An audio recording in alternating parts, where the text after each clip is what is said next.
e dënoj gjuhën seksiste kundrejt në kryetares së kuvendit zonjës Vlora Qitaku. Ka pas gjuhë shumë të rëndë që është përdorur edhe ndaj aktivisteve, deputeteve të vetëvendosjes, por që nuk ka pasur solidaritet. Vendit nuk i duhen zgjedhjet e jashtëzakonshme. Natyrisht nuk ka të bëj me çështjen e presidentit, do doja që të ishte ashtu, por ende jemi në pritje të një konsensusi sa i përket çështjes së zgjedhjes së presidentit apo presidentes së ardhshme.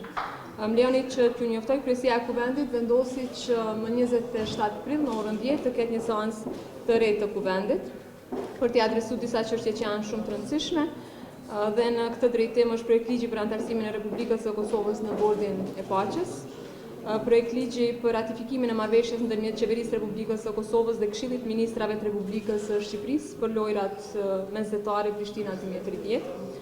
Po ashtu projekt ligji për energji, projekt ligji për energjinë elektrike, Inspektoratin Qendror të Trashëgimisë Kulturore, emërimi i 3 anëtarëve të Këshillit Shtetëror të Cilësisë, pra të Agjencisë së Kosovës për akreditim, dhe propozim vendimi i qeverisë për formimin e Komisionit për dhënien e provimit të jurisprudencës. Në qoftë se vendi shkon në zgjedhje të jashtëzakonshme, atëherë është e rëndësishme që para kësaj të votohen edhe këto çështje që janë shumë të rëndësishme për Republikën e Kosovës, por edhe për interesat e qytetarëve. Siç e dini nesër, po ashtu do të kemi 2 seanca plenare dhe pastaj të hënën në seancën që e caktuam sot. Ju keni qenë dëshmitar të seancës së kaluar, ku unë përveç që i kam tërhequr vërejtjen deputetit Geci, po ashtu në kërkesën e tij për të replikuar ndaj fjalës përfaqësuesit të PDK-s, unë nuk e kam lejuar që ta bëj një gjë të tillë. E kam dënuar atë gjuhë.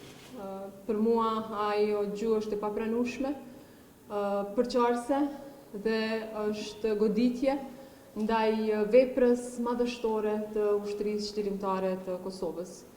Në këtë drejtim, edhe sot në seancën e kuvendit do të mbaj qëndrim raport me këtë çështje dhe po ashtu e dënoj gjuhën seksiste kundrejt në kryetares së kuvendit zonjës Vlora Qitaku. Unë për këtë nuk kam qenë njoftuar atë ditë në seancë, nuk e kam dëgjuar. Jam njoftuar dje nga mediat, gjithsesi nga ato publikime që janë bërë. Dhe nuk do të lejoj që si kryetare e kuvendit që kuvendit të shndrohet në arenë për plasjesh dhe ku goditen gratë deputete. Ato janë përfaqësuese të qytetarëve të Republikës së Kosovës dhe nëse ka përdorim të gjuhës së tillë seksiste, natyrisht që kjo nuk do të lejohet që të ndodhë dhe do të dënohet nga unë si kryetare e kuvendit. Në këtë rast ftoj të gjitha grupet parlamentare që të dënojnë gjuhën e tillë nga kushdo që vjen.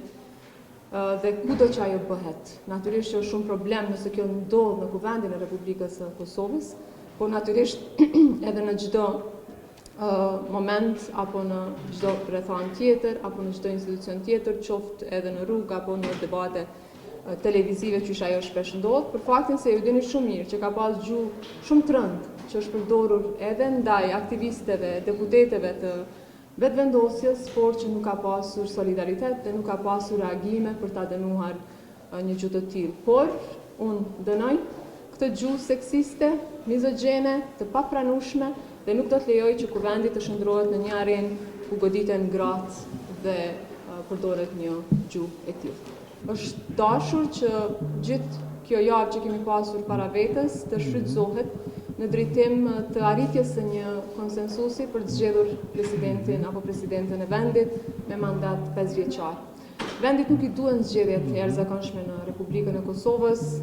Unë kam thënë edhe dje që situata aktuale po ngjason me situatën e vitit kaluar, ku edhe përkundër faktit që kishte takime, nuk kishte vullnet, as minimumi i vullnetit për të dalur nga ngërçja apo blokada e krijuar në vitin e kaluar. Prandaj është e rëndësishme që palët të reflektojnë, të kihet parasysh mesazhet që kanë dhënë qytetarët e Republikës së Kosovës në zgjedhjet e 28 dhjetorit, dhe kushdo që mendon që nëse shkojnë në zgjedhje mund të ndryshojë diçka nga ky rezultat, mendoj që ka gabim. Unë sot e kësaj dite nuk e di se kush është emri i kandidatit të opozitës apo të PDK-s, të LDK-s për president. Nëse ju e dini më tregoni, por unë të paktën deri tani, as nga takimet që ka pasur kryeministri Kurti dhe as publikisht, nuk kam dëgjuar që këto dy subjekte politike kanë ndonjë emër për president. Le ta bëjnë atë. Le t'i propozojnë emrat e kandidatëve për president, pastaj i trajtojmë ato dhe flasim e vendosim për këtë. Por me mungesën e vullnetit në takime dhe me mos propozim të asnjë emri të ndonjë kandidati konsensual ose që nuk është pjesë e partive politike, mendoj që po e dëmtojnë Republikën e Kosovës, por nëse kështu kanë vendosur, atëherë ne s'kemi çka ju bëjmë.